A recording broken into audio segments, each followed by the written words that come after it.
À moins de 2 mois de l'ouverture de l'extension de Nausicaa, en chantier depuis maintenant plus d'1 an, toute l'équipe se prépare à recevoir des centaines de milliers de visiteurs. Et peu à peu, l'aquarium le plus grand d'Europe, avec ce bassin de 10 000 m3, se remplit de ces nouveaux pensionnaires.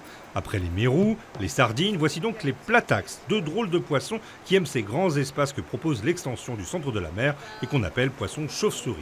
Un nouveau transfert pour peupler l'immensité du bassin géant. On ne savait pas forcément la taille des poissons, donc j'ai remarqué qu'il y avait des petits, des moyens et des très grands.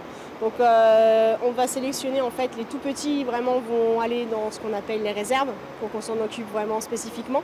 Et puis ceux qui ont la taille moyenne et grand, il n'y aura pas de souci, on peut les mettre dans le grand bassin, il n'y aura pas de problème pour l'alimentation.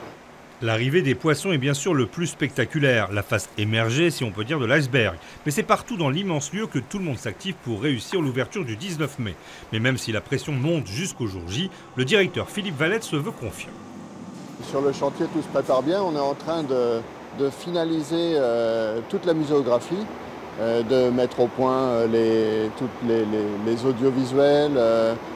Petit à petit, on voit arriver les éléments qui se sont fabriqués en atelier et qui s'assemblent ici. Vous savez, c'est un peu comme un puzzle où tout s'assemble. Et puis, tant qu'il manque une pièce au puzzle, c'est pas fini. D'ici là, notre bassin de 10 000 m3 verra d'autres coraux s'implanter, de nouveaux animaux l'habiter, en attendant en clou du spectacle l'arrivée de nouvelles raies et des requins marteaux.